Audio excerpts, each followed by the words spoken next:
Noah's consciousness floated through darkness, drifting endlessly. As he floated, he thought, what do people think about when they drown? The good memories? The bad ones? For him, it was neither. He couldn't even remember his own name. There was nothing but darkness, until a faint glimmer appeared. He felt his existence again, like he was being pulled by a string, barely aware of himself. Suddenly, his soul was thrust into countless lives.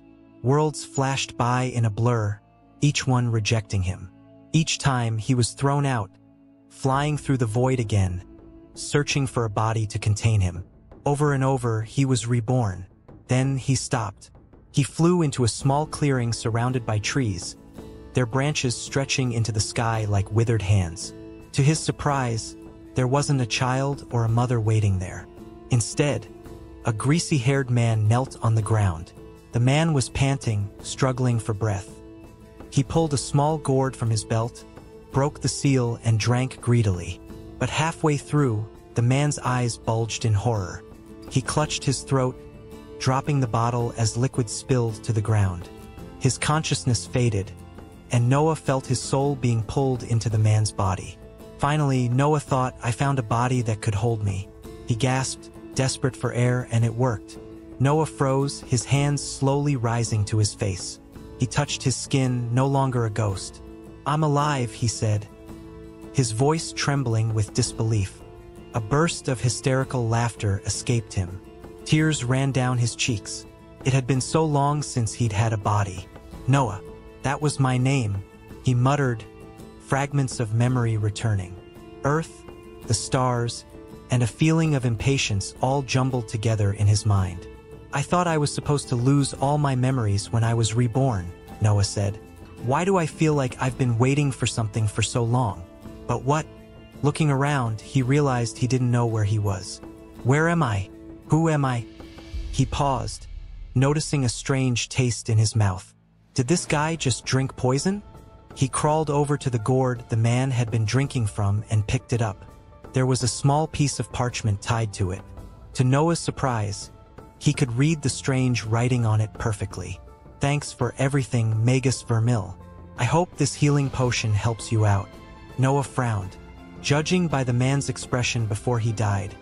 It seemed the potion had done more harm than good. I'll worry about that later, Noah muttered. Around him, the corpses of strange, furry creatures lay scattered. They looked like monkeys, but they had large fangs and long claws. These things didn't make the wound in Vermil's chest, Noah muttered, inspecting the man's body. Whatever did this, I hope it's long gone. Suddenly, a shadow passed overhead. Drool dripped onto Noah's head.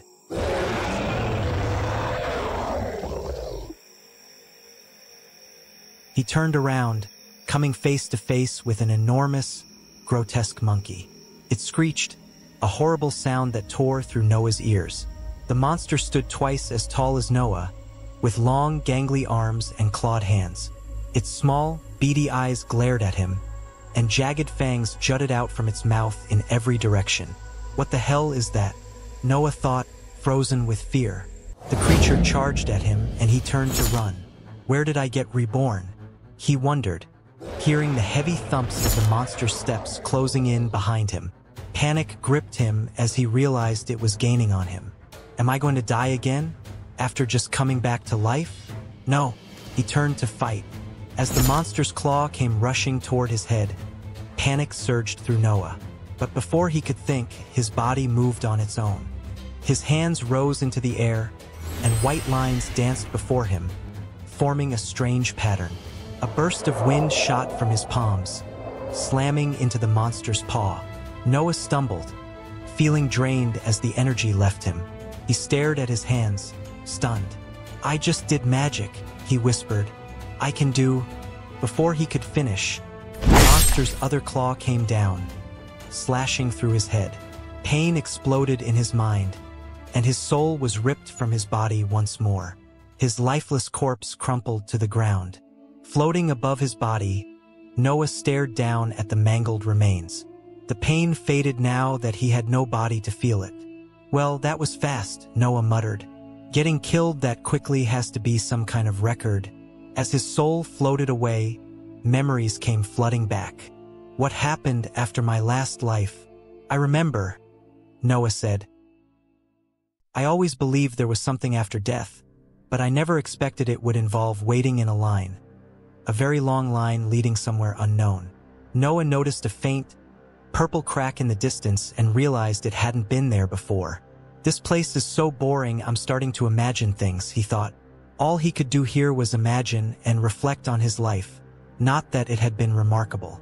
He'd never married, never had kids, and never got the chance to grow old. His degree felt useless, but he loved teaching music. There were moments with his students that he didn't want to forget, but fate had its own plans. The same job I loved forced my colleagues to give me their sick days just so I wouldn't get fired, he thought bitterly. And in the end, it hadn't mattered. Years passed, hundreds, maybe thousands, and Noah lost track of time as he moved forward, one step whenever the line allowed. Eventually, he started climbing a set of stairs, continuing his journey upward until he finally reached the top. He now found himself before a beautiful woman.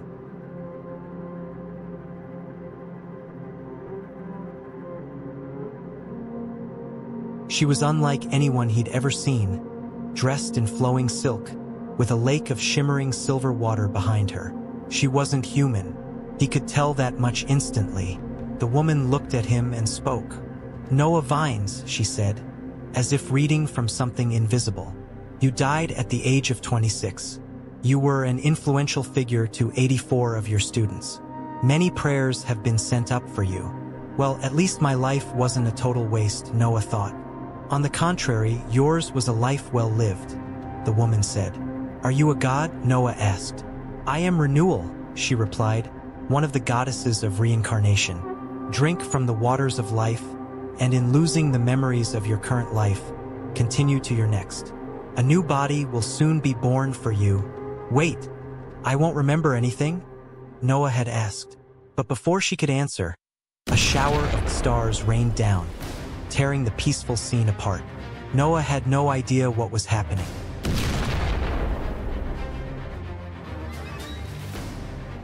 Out of nowhere, a muscular man appeared. "Renewal, my beautiful flower. I've missed you," the man said. He then started to dash towards her. "You must enjoy being defeated," Renewal said as she prepared to defend herself.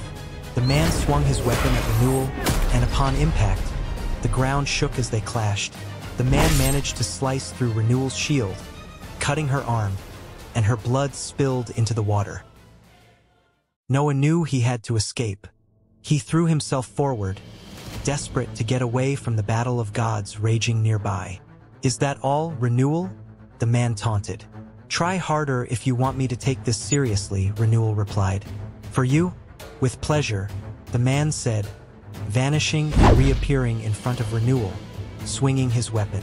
Renewal managed to dodge and cut off the man's arm, which fell into the water. Watching from a distance, Noah realized he couldn't waste time worrying about losing his memories. He couldn't just stand by and do nothing. The muscular man growled in fury, his blood mixing with Renewal's as both spilled into the water. Seizing the moment, Noah ran while the gods prepared to clash again. With a determined look, he muttered that he was done with waiting. When the gods collided behind him, the force flung Noah into the water. As he sank, he accidentally swallowed some of the blood that had spread from the fight, Renewal's blood and the blood of her opponent. Back in the present, Noah's soul soared through the air. "Do I have to wait in that line again? Is it still there?" he wondered.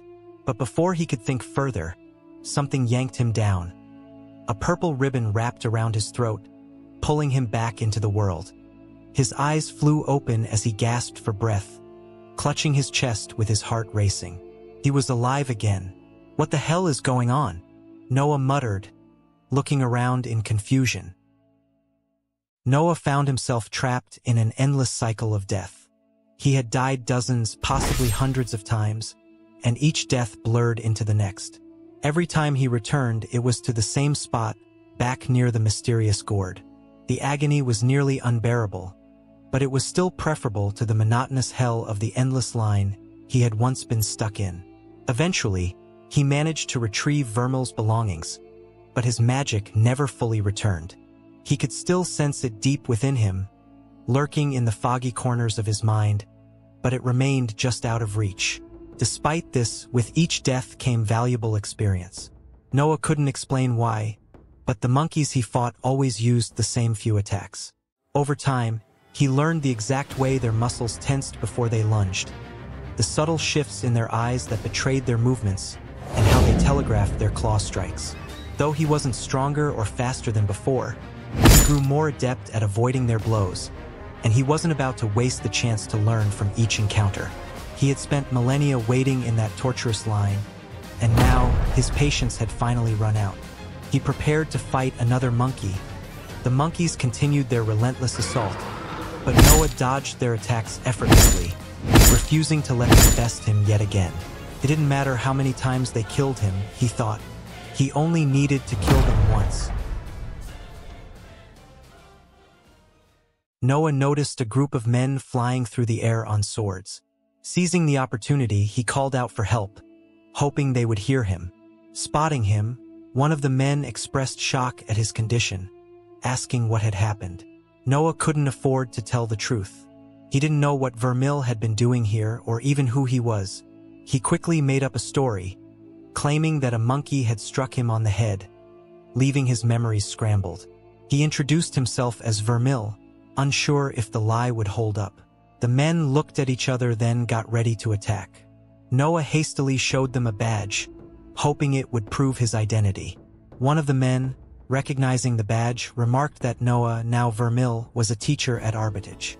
They wondered aloud if a Hellreaver had been responsible for his condition, but quickly dismissed the idea since Noah was still alive. It was more likely, they concluded, that he had been attacked by a lesser creature. One of the men, named Frederick, offered Noah a ride back to Arbitage. As Noah cautiously stepped onto the back of Frederick's flying sword, he asked if it was safe. Frederick reassured him and told him to hold on tightly as they soared through the sky.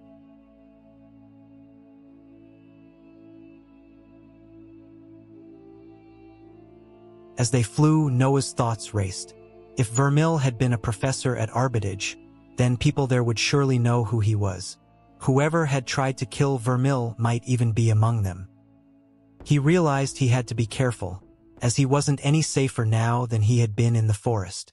But before long, they arrived at Arbitage City, home to one of the greatest runic academies on the continent.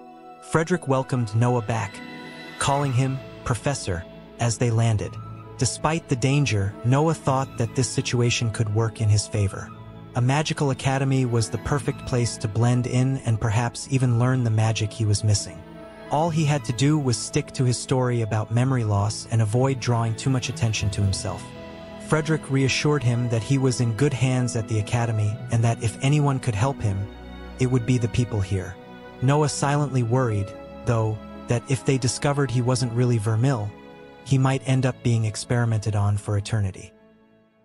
A man slowly approached them, his expression skeptical. He commented on hearing rumors about Vermil's return, adding that he thought Noah had simply been absent, perhaps deliberately. Noah immediately sensed something off in the man's tone, finding it almost condescending. Internally, he bristled at the insinuation but responded aloud with an excuse about memory loss, mentioning an injury to his head. The man looked at him more closely, noting his injured appearance and questioning whether Noah even remembered who he was. Feeling put on the spot, Noah took a guess, asking if the man was a doctor. This only earned him an exasperated sigh and a comment that made it clear his guess was far from the truth. The man introduced himself as Richard, explaining that he specialized in healing runes. Moving with practiced intent, Richard placed his hand on Noah's chest, ready to investigate the supposed injury. Noah's thoughts raced, fearing that Richard's magic might reveal his true identity.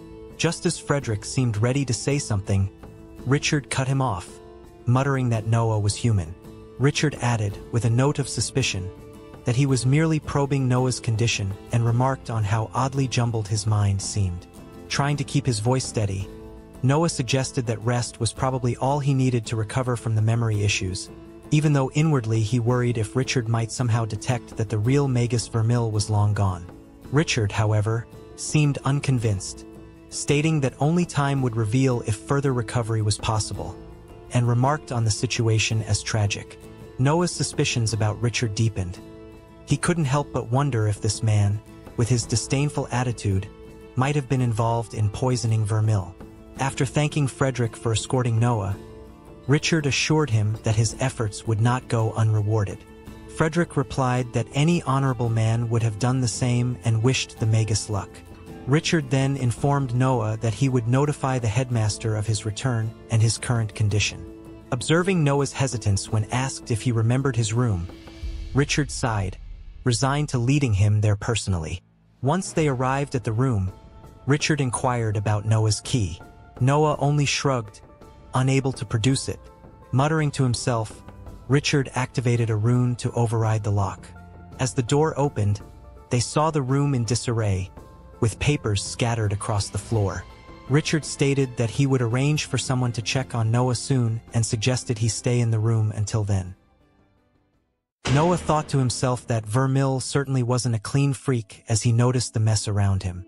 Richard had just left, slamming the door on his way out. Noah couldn't shake the feeling that Richard knew more than he let on. Looking around the cluttered room, Noah muttered, "What a mess." His attention was drawn to a key left on the table. Puzzled, he wondered why Vermil would leave it behind. He sat down, determined to make some sense of the clutter.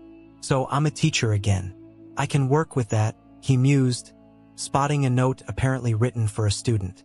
The message read, "Meet me in my room an hour after class if you want that extension."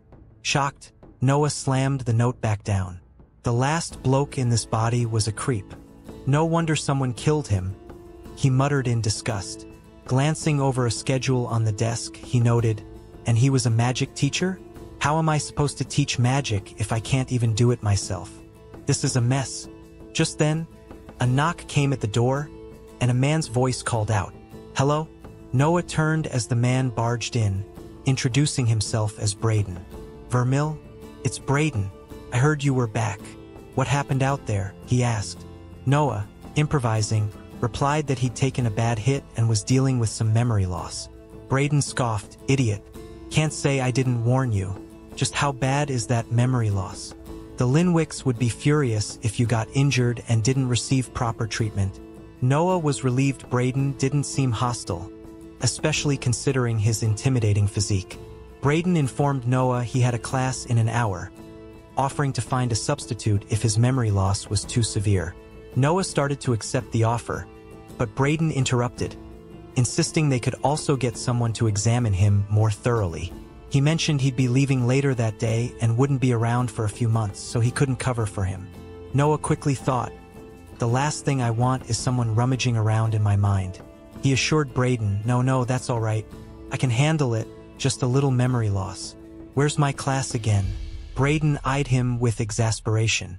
"Gods, has it been that long since you actually taught? Building a room 2. Don't be late. And remember, if your students flunk out, it'll reflect badly on the Linwicks. I trust you still remember what that means." With that, he slammed the door behind him. "Right, thanks. I wouldn't miss it for the world," Noah replied. As he gathered himself, his eyes fell on a paper on the floor that read, "Face Stealer Group spotted in the area." It warned that persons should be wary of colleagues or students that they recognize that speak or move in an odd manner, especially those who have been missing for an extended period. Meanwhile, back in the forest, a shadowy figure stood in the fog, dragging one of the bodies Noah had left behind.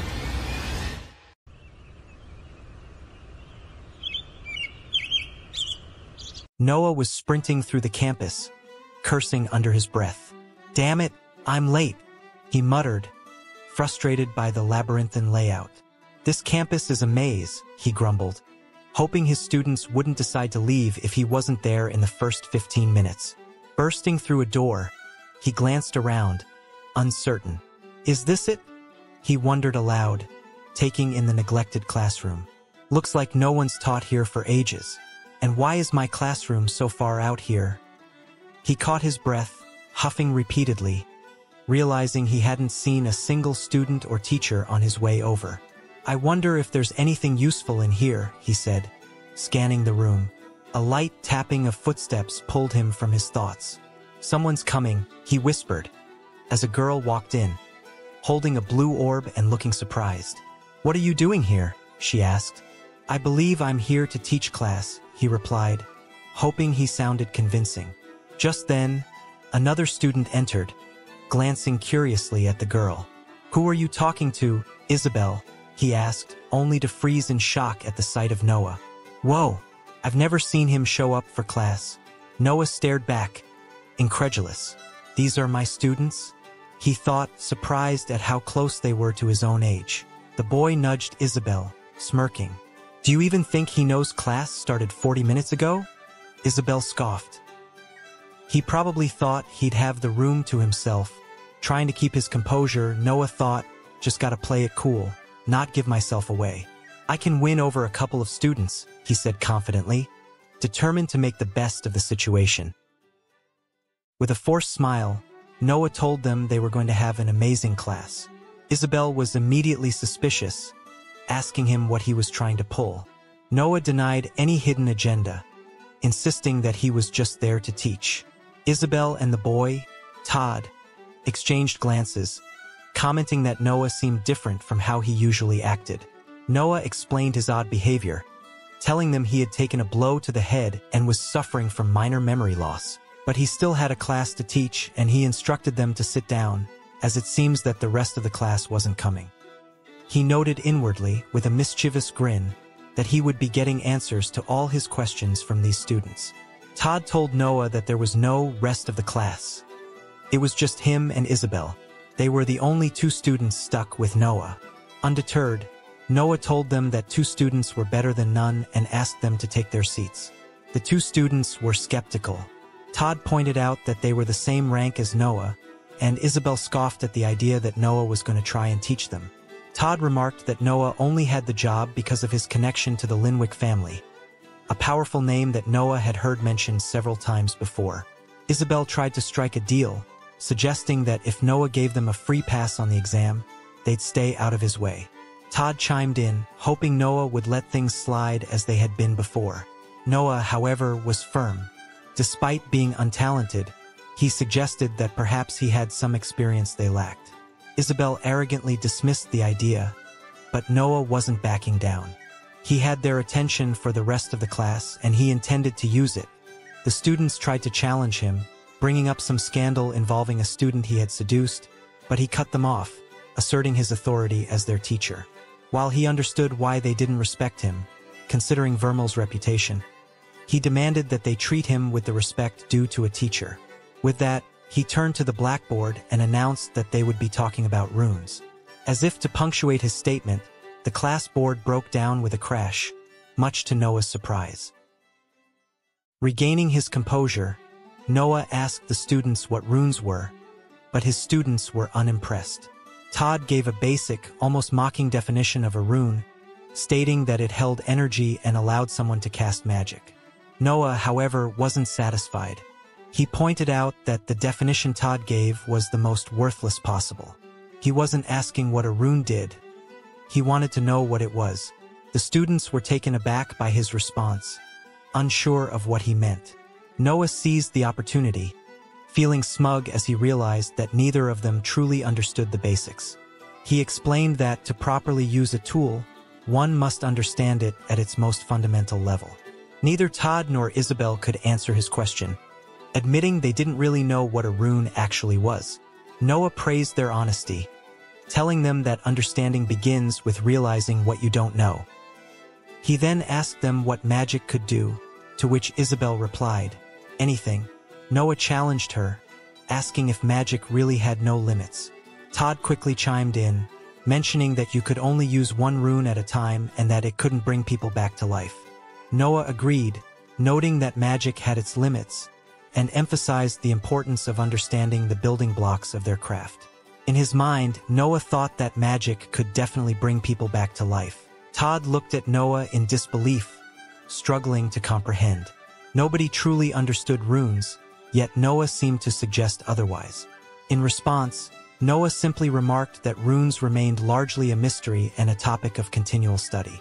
He added that anyone claiming full knowledge was either lying or delusional, then turned to the board and began sketching a rune. The faint scratching sound filled the room as he drew, emphasizing that there was always more to learn. Todd and Isabel watched in shock.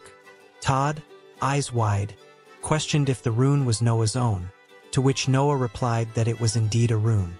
Their astonishment grew as they realized he'd drawn it right before them, exclaiming in disbelief. Noah, realizing he may have overstepped, explained that it had been in his book, quietly acknowledging to himself that he shouldn't have revealed it so openly. Todd, still incredulous, asked if they were allowed to see it without any cost. Isabel muttered to herself, suggesting Noah might have indeed hit his head. Noah kept his composure, responding that a teacher's duty was to inform, though he knew he had to proceed carefully in questioning them. He then asked if they could identify the rune, prompting a response that it was a rank 1 lesser fire rune. The mention of ranks surprised Noah, who began writing on the board as he sought clarification on what made it a lesser rune.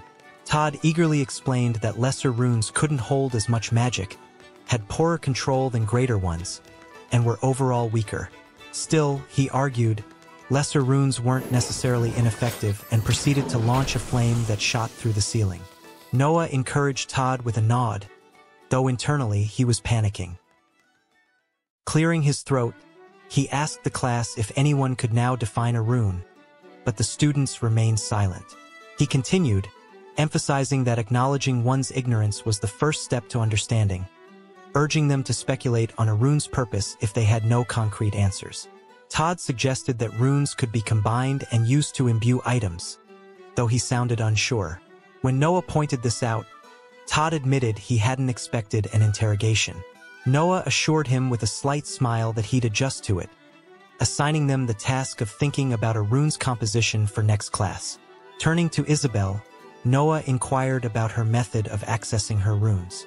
She hesitantly explained that she imagined sinking into her soul, but wasn't sure if there was more to it.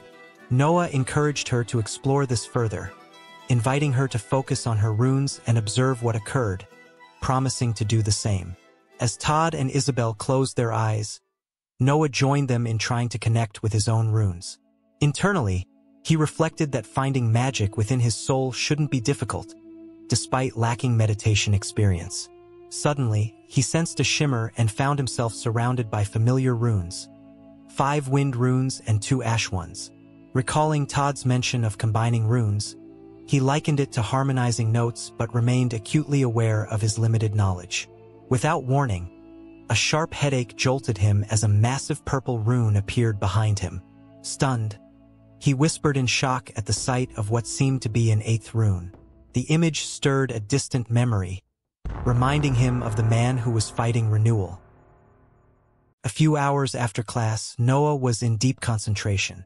Focusing hard, he pictured the rune in his mind, visualizing the magic he wanted to summon. Slowly, he felt it activate. Excitement washed over him as he realized his runes were working again. His enthusiasm was quickly tempered when he wobbled, feeling drained. He reminded himself that all energy, even magic, had its limits. Still, the rush of progress thrilled him. There was so much left to learn, but at least he was on the right track.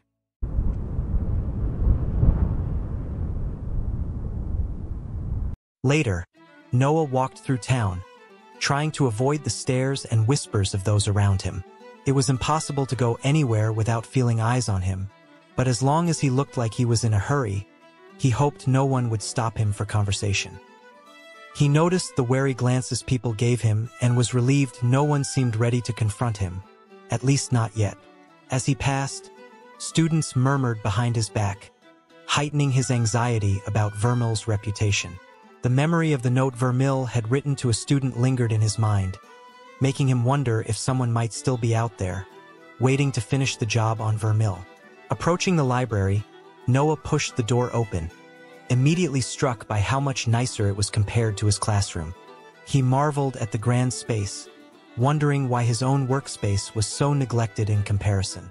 Spotting the professor-only section, Noah figured that was exactly where he needed to be. Joking to himself, he wondered if professors here got free coffee too. Noah approached an old man behind the counter, asking for some books. When the man inquired about the kind of books he was looking for, Noah requested something basic, an introduction to runes. Before the man could respond, a woman approached, clearly unimpressed. She scorned Noah, stating that the Linwick family had clearly fallen far if he was seeking such basic knowledge. Her contempt was evident as she questioned why Noah wasn't using his family's resources to find what he needed. Noah, quick on his feet, responded that using Linwick resources for something so mundane would be a waste. He pointed out that everything he needed was available in the library. This answer seemed to catch her off guard, but she wasn't entirely convinced. She mocked him, saying it was no surprise he was looking for beginner-level books. In her eyes, the fact that he was a professor at rank 1 was pathetic. The woman's finger sparked with magic as she shot a spell at Noah, insinuating that his previous misdeeds, blowing girls' skirts up with his magic, weren't easily forgotten. The old man, alarmed, tried to stop her, but it was too late. Noah fell, realizing that Vermil had been a detested figure. No wonder everyone hated him. He struggled to think of a way to respond, but all he could muster was a brief apology, claiming he was trying to move on from old, poor habits. Moxie sneered at Noah, dismissing him with a taunt, saying no one would be foolish enough to believe him. She added that he probably fit right in with his family's reputation, casting him as a disgrace. Noah felt a sting but kept his focus. She clearly disliked him and seemed interested in these face stealers. Reflecting on Vermil's personality, Noah mused that Vermil might have deserved her attitude. He even considered that she might have been the one who tried to kill him. Shifting the conversation, Noah whispered to the old man about the books. The scene switched to Vermil's room, where Noah sat at the table, pondering the workings of his runes. That massive rune still loomed in his mind, something he felt was far from ordinary. But he knew that drawing attention to it would be risky. He delved deeper, wondering why Vermil, who came from a moderately powerful family, possessed a bunch of low-quality lesser wind runes. For someone of his background, better runes would be expected. The thought led Noah to reconsider his own runes: 5 wind runes and 2 ash runes. Despite both being wind runes, they felt distinct, as though each were a separate vessel or power source. The more energy they contained, the stronger they became. Killing monsters had somehow filled these vessels with energy, an effect he'd noticed back in the forest. He realized that even nearly empty, the ash runes held more power than his nearly full wind runes. This understanding fueled his resolve. If he wanted to grow stronger, he'd need to replace his lesser runes, fill them with energy, and explore how to combine them. Feeling a surge of confidence, Noah decided to test his wind rune. He stacked up a bunch of papers, activating the rune. He managed to cut through the stack. Wind magic was starting to make sense to him. He even wondered if he could fly once he fully mastered it. However, when he tried to channel the ash rune, it remained unresponsive. Frustrated but undeterred, he decided to focus on what was working for now. An idea struck him. He could use wind magic to clean up the mess in his room. With his rune, the scattered papers fluttered into piles. It wasn't perfect, but it was good enough. He could feel one of his wind runes draining as he used it, further solidifying his understanding of how rune energy worked. Exhausted from the day's events, Noah decided it was time to rest. After cleaning up, he headed for a warm, relaxing bath before bed. The comfort of the bath eased his mind as he contemplated the mysteries surrounding his runes and Vermil's life. Afterward, he rummaged through Vermil's closet, finding nothing but the same set of clothes. At least Vermil had been consistent in his fashion choices, Noah mused. As he brushed his teeth, there was a sudden knock at the door. Startled, Noah considered ignoring it, hoping the visitor would assume he was asleep. But the knocking persisted, growing louder and more urgent. Panic set in. What if it was Vermil's killer, coming back to finish the job? Noah's mind raced. Had he locked the door? The thought barely formed before the door was busted open. Terrified, Noah hid as the intruder slipped on the scattered papers and crashed to the floor. Noah cautiously crawled out of his hiding spot and checked the person's pulse, fearing the worst. To his horror, he didn't feel anything. Was the intruder dead? He began to panic, convinced that others would think he had killed the person. As he was grappling with what to do next, Moxie entered the room. Noah, desperate to explain, blurted out that it wasn't what it looked like. Noah, feeling the weight of the situation, tried to explain himself. He knew Moxie didn't like him and he understood why, but he insisted that she had to believe him. He didn't do it. Moxie, however, was more focused on the body in front of them. She was impressed that Noah had killed it, which confused him. She referred to the girl as it, which took Noah by surprise. When he pressed for an explanation, Moxie seemed almost amused, asking if he was trying to be funny. Noah was bewildered by how calm she was, wondering why she was acting like this was just a normal situation. He asked for clarification, wanting to know who the person was. Moxie called him an idiot, opening a bottle of liquor before revealing that the it in question was a face stealer, shocking Noah. Noah, curious, asked Moxie what a face stealer was. Moxie replied sharply, accusing him of ignoring the warning that had been sent out. As he recalled a note he'd skimmed in a stack of papers, she questioned how he'd even known to kill it if he hadn't realized what it was. Noah sheepishly admitted that it had slipped and essentially killed itself.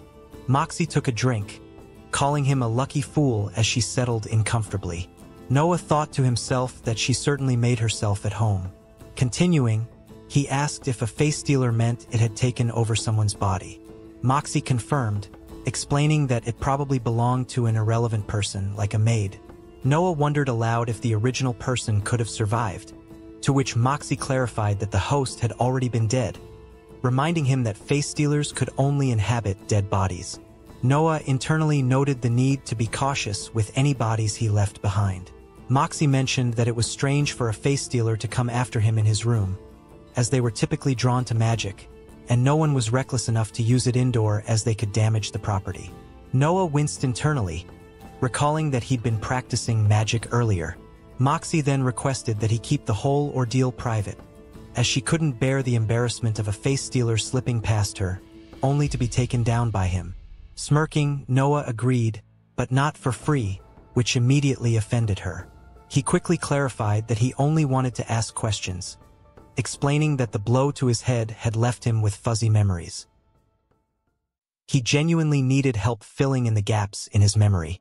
He realized too late that his phrasing had sounded incredibly creepy, especially given Vermill's notorious reputation. Moxie, still irritated but willing to help, gave him 10 minutes to ask his questions. Noah's first concern was about the monsters at the academy. He asked why there were monsters on the school grounds when it was supposed to be safe. Moxie explained that while it was safer at the academy, it wasn't entirely safe. Face stealers were a recent problem, but far from the worst threat they had faced. Monsters, much like humans, were drawn to runes and the energy they held. Noah, curious, asked if the energy they gained from killing monsters was what attracted them. Moxie confirmed that monsters also craved the power stored in runes, noting that the exchange of energy went both ways. She added that some monsters carried master runes, which were far more powerful. As Moxie threw a handful of seeds onto the body of the face stealer, vines sprouted and enveloped the corpse, absorbing it entirely. Noah watched in awe, taken aback by the sheer power of her magic. Moxie, unimpressed by Noah's ignorance, chastised him for asking such basic questions, ones that even a child would know the answers to. Noah explained that his memory was fuzzy due to the head injury, trying to downplay the gaps in his knowledge. Moxie mocked him further, teasing that even face stealers were smarter than him. Noah ignored the insult, pressing on with his next question. He asked if there were any monsters with master runes nearby. As Moxie walked around the room, she said that she hopes not, and told him that the monsters vary in strength, but the strongest ones could likely level Arbitage. She said that the closest is the Hellreaver, and it could pound him into paste. It was a rank 2 monster, possibly approaching rank 3 with a master rune. Noah made a mental note to avoid that creature at all costs. Noah wondered aloud why none of their books mentioned anything about creating new runes. Moxie replied skeptically, saying that if the Linwicks had figured out rune-making, she'd be interested to know. She then teased Noah, questioning why he'd even ask with all his research documented in his grimoire, though she hinted that she found his research less than impressive. At the mention of a grimoire, Noah recalled Vermil's book and thought he needed to examine it more closely. Curious, Noah asked if runes could be learned just by studying a drawn symbol. Moxie explained that a drawn rune alone was powerless. While runes stored energy, they also needed an energy source to begin storing anything. Noah likened it to needing an initial investment to get started, comparing it to jump-starting a car. Moxie nodded in agreement, clarifying that creating a rune within one's soul required both the rune's energy and its drawing, hence why runes and rune combinations were guarded secrets. Knowing how to combine runes safely was crucial, as it could otherwise lead to devastating consequences. Satisfied, Noah moved on to a final question, asking Moxie if she knew of anyone who disliked him. Moxie wryly suggested that it would be simpler to list those who did like him. Amused, Noah accepted her answer and promised to keep their conversation confidential. Moxie seemed surprised by his straightforwardness but accepted his promise, remarking that the debt was settled as they shook hands. She then teased that she thought he'd ask her advice about the upcoming class exams, but Noah assured her he would manage. As Moxie left, Noah mentally added the exams to his growing list of research tasks. She gave him a final warning, reminding him not to mention the face stealer incident and hinting at unpleasant consequences if he forgot. With a dramatic slam of the door, she advised him not to test her. The scene then shifted to Noah as he approached a towering building. Looking up, he muttered to himself, realizing that this was the place. He'd overheard professors discussing a magical public transit system, but it wasn't quite what he'd expected. Nonetheless, he resolved to press on, entering the building and climbing the stairs up to the 30th floor. After the long climb, he finally reached a room housing the transport cannon. An old man greeted Noah cheerfully, asking where he wanted to go. Surveying the cannon, Noah found it less than confidence-inspiring, yet he asked the man to send him to the Scorched Acres. The old man asked if he was heading out there for teaching, to which Noah replied vaguely. The man noted that it was good Noah had chosen the cannon this time, reminding him that he had tried to warn him about it last month. It guaranteed a 24-hour return. Noah admitted that ignoring that advice had cost him a concussion, and he wondered quietly about Vermil's motives for venturing there, as it had ultimately cost him his life. Noah then asked if the cannon was indeed safe. The old man confidently assured him it was and urged him into the cannon, mentioning that there was a bit of a line waiting, though it was usually quiet. Once inside, Noah hesitated, asking what he should do next. The man simply instructed him to squeeze. As the cannon powered up, Noah started to panic, shouting that he didn't think this was safe and begging to be let out. Amused, the old man reminded him that he usually enjoyed this part. As Noah braced himself, he mused that, even if the cannon did kill him, at least he'd come back.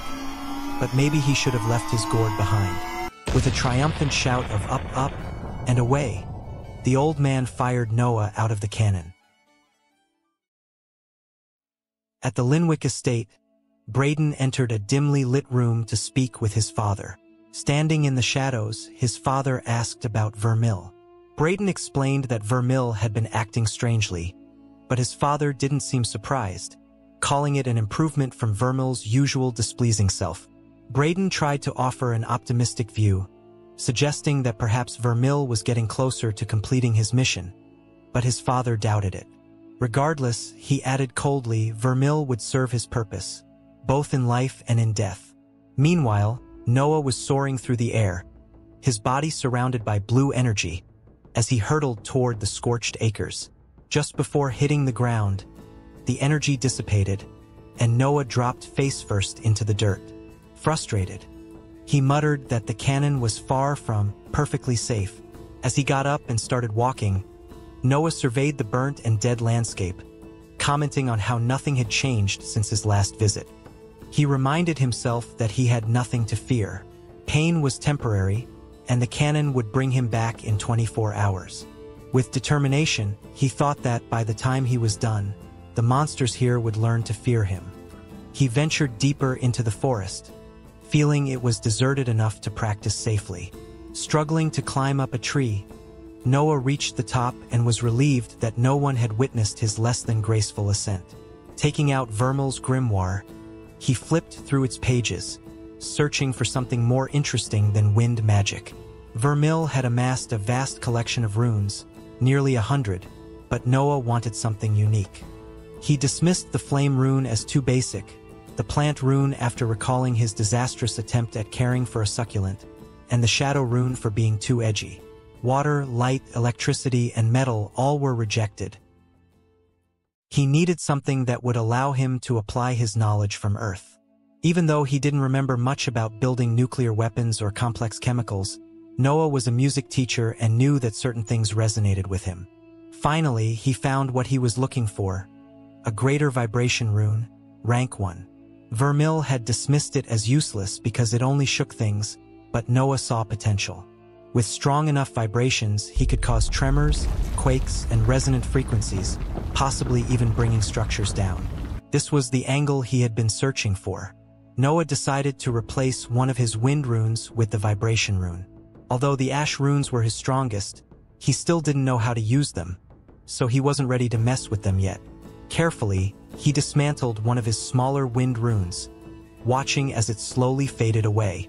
Then came the challenging part: rebuilding it into something better. Concentrating hard, he manipulated the particles from the old rune, shaping them into the new vibration rune. Finally, he succeeded in forming the rune, though it barely had any energy. For now, he would still rely on his wind runes. But with this new rune, it was time to hunt some monkeys and get a little revenge.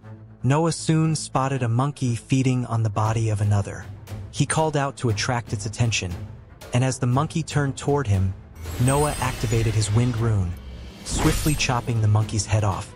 Pleased with his success, he frowned when he realized that the energy gained from killing the monkey barely filled his runes. Joking darkly, Noah hoped the monkeys weren't endangered, as he planned to kill many more. Perched in a tree, Noah scanned the area for his next target. He spotted a group of monkeys and noticed that one of them resembled the type that had killed him before. This would be the real test. Leaving his gourd in the tree, Noah observed the monkeys for a moment. It almost seemed like they were communicating, which unsettled him. But after a brief pause, Noah reminded himself that they had killed him first, and his anger returned. He attacked with his wind rune, quickly decapitating one smaller monkey and slicing another in two. The bigger monkey, however, remained standing. Noah taunted the large monkey, asking if those had been its friends or just its next meal. The monkey dashed toward him, and Noah launched another wind attack, but the creature dodged it easily. As it closed in on him, Noah fired off another blast, but the monkey dodged again. Frustrated, Noah realized that hitting a moving target was much harder than it seemed. The monkey was now face to face with him, slashing at him with its claws. Noah dodged the blow but stumbled, and the monkey leapt toward him to finish the job. Noah recognized the monkey's move from before, thinking it would slash with both hands just like the last one he had fought. He felt confident that he could predict its next attack. But as the creature descended on him, Noah found that even though he knew what was coming, he wasn't fast enough to react. His body crumpled as the monkey struck, and Noah's soul began to leave his body. Damn it, Noah thought as he hovered over his fallen form. I knew what it was going to do. I just wasn't fast enough to react in time. I need to keep training. Looking down at the scene, he saw the monkey approach his body. Oh God, no. Please stop that. Don't eat my face. That's disgusting, Noah said. 12 hours later, Noah walked back to face the monkey. He was well aware that each death brought with it a splitting headache, which also prevented him from using magic. Reflecting on this, he noted aloud that the headaches seemed to last about 12 hours. As he approached the monkey, he prepared himself to attack. The monkey shrieked in anger and leaped at him. Anticipating its moves, Noah thought about its usual attack patterns. When the monkey slashed at him from the sides, he ducked, dodging the attack. Then, as the monkey prepared for an overhead strike, Noah leaned to the side to avoid it with calm precision. Finally, as the monkey readied a horizontal attack, Noah struck first with his wind rune magic, decapitating it in one swift blow. Watching the body fall, he remarked that all the monkeys fought in the same predictable way, making his task much easier. Soon after, Noah returned to the transport cannon. The old man greeted him, starting to ask how the trip went, but was taken aback by Noah's battered appearance. "Is this really the best way to travel?" Noah asked, clearly worn out. The old man expressed concern, asking if he was okay, to which Noah reassured him that he was uninjured, though he had forgotten about the quick return. The old man winked and mentioned that Noah must have used quite a few healing potions. Noah simply agreed, thanking him. As he left, Noah mused that he'd bring a spare set of clothes next time. Noah sat in his classroom, waiting for his students, noting they were late as class had started several minutes ago. Hearing footsteps approach, he remarked to himself that at least they were earlier than the previous class. Progress. As Todd and Isabel entered, Todd confidently pointed out he knew Noah would be there, while Isabel, surprised, asked how he was so sure, since Noah hadn't shown up the day before. Todd dismissed her question, prompting her to pay up on their bet, which she did. Noah, curious, asked if they actually had class that day, wondering if he might have missed something by going out to Scorched Acres. Isabel clarified that class was every other day and had been scheduled for the previous day, which he'd missed. Noah asked why they were there, and Todd explained that they usually used the classroom as a hangout spot since it was generally empty. Apologizing for interrupting their hangout, Noah suggested that since they were all present, they might as well make up for the previous day's class, adding that learning together was a good way to spend time. Todd and Isabel fell silent. Noah cleared his throat and asked how their homework had gone. Todd admitted that he couldn't figure it out and had stress eaten instead, while Isabel said she had thought about it but still didn't understand. She asked Noah to give them the answer. Noah, to their surprise, told them that he didn't know the answer either. He explained that if it were easy, they'd have the answer by now. It was something they had to figure out for themselves.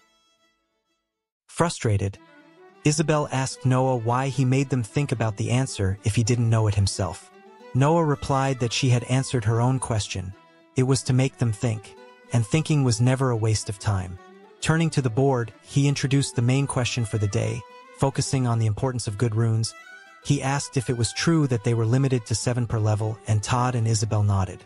He asked what happened when they advanced to the next rank. Todd explained that they would try to combine all 7 runes into a single, stronger one. If successful, they could handle absorbing or combining more complex runes, progressing from general ones like fire or wind to specialized ones like frozen mist.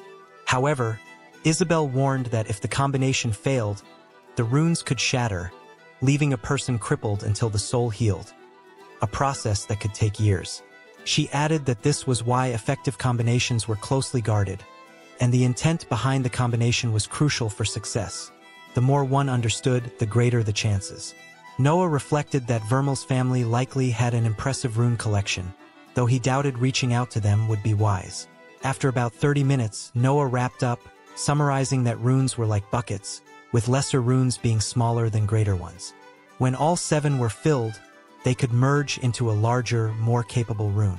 Todd and Isabel agreed with the analogy. Noah asked if that was all there was to runes, but they remained silent. He noted that they didn't need to answer yet, ending the class there to avoid overwhelming them. When they reconvened, he promised to continue the discussion. Todd and Isabel exchanged a look, with Isabel commenting on how drastically Noah seemed to have changed.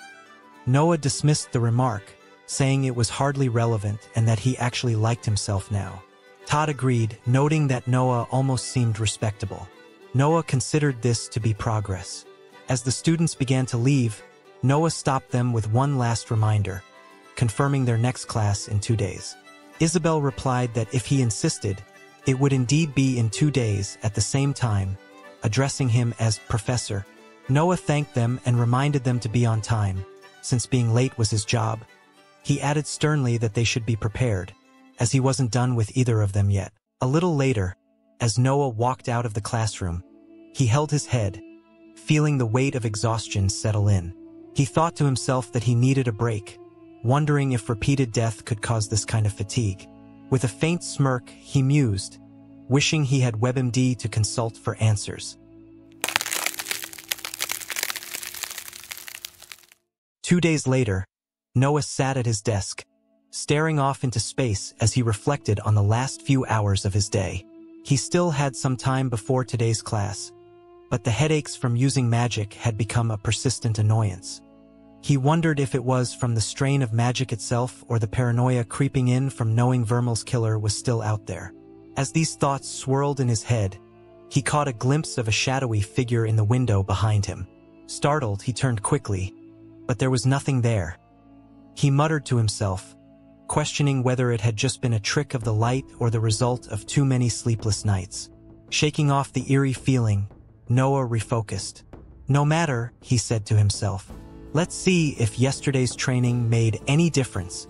He activated his vibration rune, hoping to see some progress. Placing his hand on the desk, he felt it start to shake. Items scattered, and he scrambled to catch them before they fell. He hadn't expected it to work that well. Pleased but curious, he contemplated his other runes. If vibration and wind worked fine, then why was ash still giving him trouble? An idea popped into his head, and he grabbed a candle and some paper. Lighting the candle, he burned the paper, watching it turn to ash. Afterward, he activated the ash rune, grinning in excitement. He couldn't create ash, but he realized he could control it. How had he not noticed that before? Playing around with the ash, Noah came to a revelation. Runes didn't create elements, they controlled them. He decided to test his newfound control, gathering the ash and attempting to fire it at the candle. But nothing happened. Disappointed, he realized it was still just ash, and unlike wind, it didn't cut. Noah considered that the strength of a rune likely depended on the energy stored within it. This explained why Vermil kept several weaker wind runes.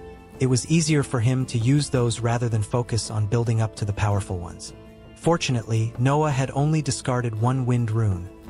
Otherwise, he might have been left without a reliable way to fight.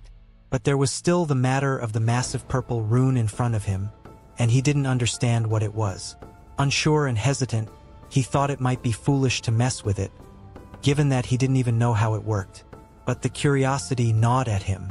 Maybe just a touch. Floating closer, he reached out and touched the rune. A flash burst out, and suddenly, Noah saw the man who had been fighting with Renewal earlier.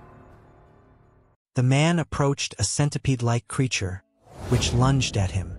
With one powerful attack, the man split the creature in two. Runes poured from its body, and Noah was stunned as he watched the man pick up one of them. The rune was labeled Insectoid Armor. Noah's mind raced. If he could memorize the rune, could he replicate it? The man then shattered the rune. Noah realized he wasn't simply destroying it. He was splitting it apart. As the particles from the rune gathered once more, the man formed a new rune and presented it in his hand. Noah understood. The rune had revealed its function. Sunder, meaning to split. It had torn the monster into its components, but its power extended beyond that. It could also split runes. The realization thrilled Noah. Unlike typical rune combinations, which were like baking a cake where ingredients couldn't be unmixed, this power allowed him to uncombine and retrieve the original components intact. He could now test combinations infinitely, unafraid of locking them in place. Excitedly, Noah exclaimed, but then remembered the time. He was going to be late. Deciding not to meddle with Sunder just yet, he dashed out of his room. He needed to be far stronger before he could handle such power safely. But if combinations were the key to a new form of magic, he'd just discovered a master key. He realized he had left his door open. Reminding himself to lock it next time, he recalled an incident with a face stealer, chuckling to himself. He finally arrived at the classroom, where Isabel greeted him with her usual bluntness. "You're late," she said. I know. I'm sorry," Noah replied. "You said you wouldn't be late," Isabel pointed out. "Actually, I said being late was my job. But I'm here now, so it's all good," Noah responded with a grin. Todd jumped in with some questions. So, what's the lesson plan for today? Imbuement? Potential combinations? The meaning of life? Noah shook his head, amused. I'm afraid not, Todd. Nothing so grand. Today, I was actually thinking we'd go on a little field trip.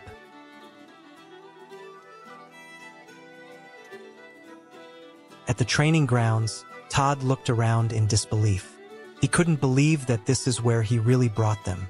Isabel voiced her frustration, pointing out that Noah didn't even know the answers to his own questions. How could he possibly train them? But Noah clarified with a smirk that he wouldn't be doing anything here. They would be sparring against each other. Todd rolled his eyes, convinced that Noah was once again dodging his responsibilities.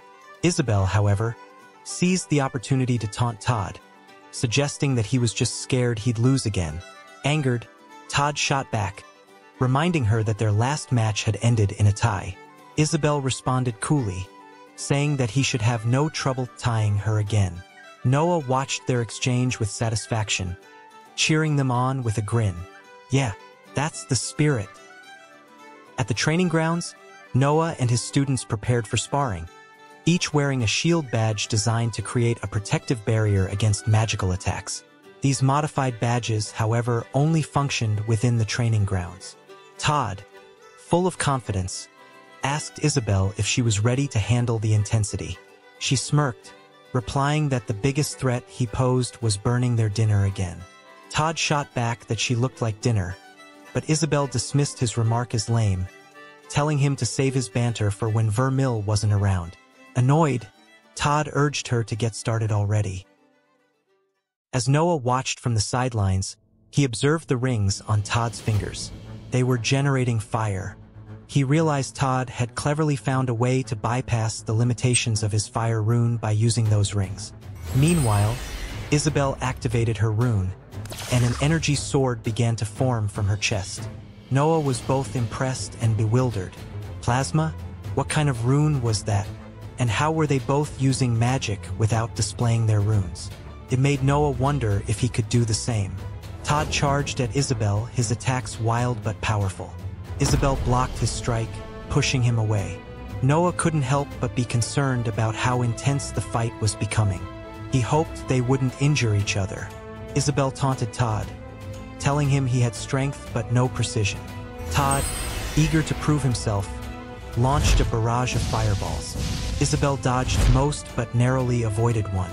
Todd, determined, fired another, forcing Isabel to block, causing her sword to fly out of her hand.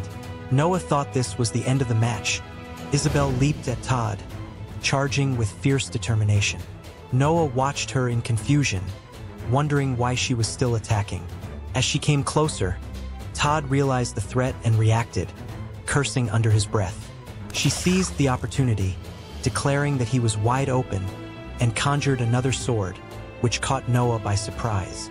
Todd managed to block Isabel's strike, though her attack slammed forcefully into his shield badge, making it gleam. He noticed the intense look in her eyes, something he had seen before, and the shield began to crack under the pressure. With frustration, he fell to the ground as the shield shattered.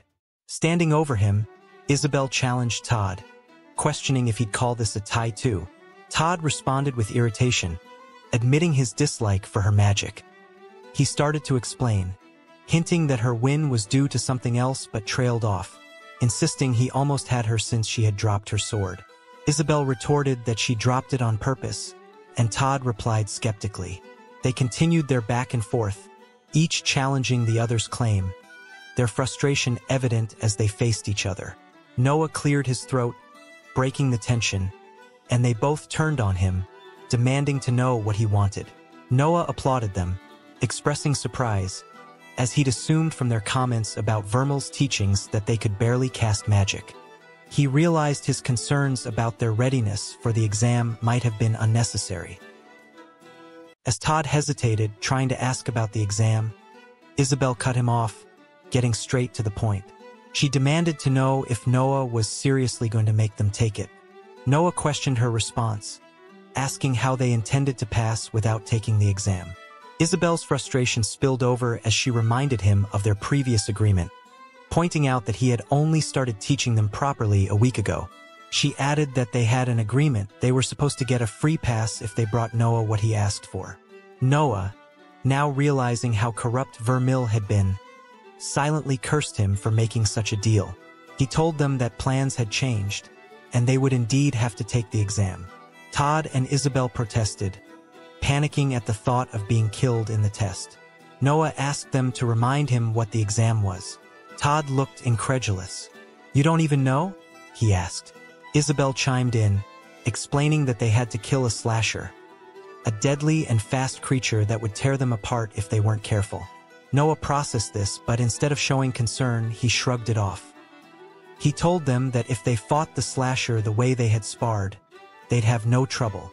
Slashers, while fast, were predictable in their movements. Isabel, disbelieving, snapped back that it was easy for Noah to say since he wasn't the one who had to do the fighting. Todd, equally skeptical, accused Noah of having likely cheated his way through the exam, just like they were trying to do now. In response, Noah revealed that he had killed many slashers on his own, causing the two students to pause, taken aback by the claim. Todd remained doubtful. Isabel chimed in, sarcastically suggesting that the only way Noah could have faced a slasher was if it had been restrained for him by his family. Internally, Noah lamented the loss of respect from his students but resolved not to let them down, even if it was Vermil who had originally failed them. Noah then announced that he had made up his mind. They would train for the next few weeks. If, by the time of the exam, they still lacked confidence, he would allow them to cheat without requiring any bribe. This decision surprised both students, especially when Isabel agreed to it, catching Todd off guard. When Todd questioned her, Isabel explained that they had little choice.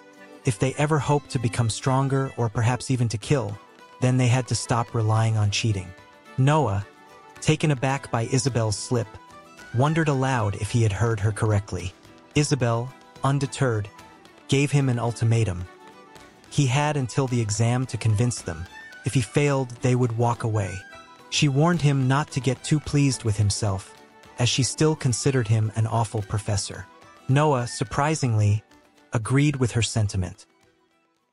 Several hours later, Noah was in the scorched acres, taking down a slasher with ease. He had killed 3 in a row, and he was getting used to using his magic without having to visibly activate his runes. He realized he just had to imagine the runes in his head, which was incredibly convenient. He reflected on how easy it had become to kill slashers. Once you learned their patterns, they couldn't surprise you anymore. He mused that maybe there was a drill sergeant monkey somewhere training them all to fight the same way. Suddenly, a rock slammed into Noah's head, sending him flying backward. His body hit the ground hard. From the shadows, a monkey emerged, looking toward Noah's fallen body with predatory intent. The creature approached, licking Noah's body before starting to eat him. Noah's hand, now in spirit form, rose from his body. His spirit was cracked, his form in agony as he floated up. He screamed in pain, wondering what was happening. His thoughts raced. I'm already dead, so why does it still hurt so much?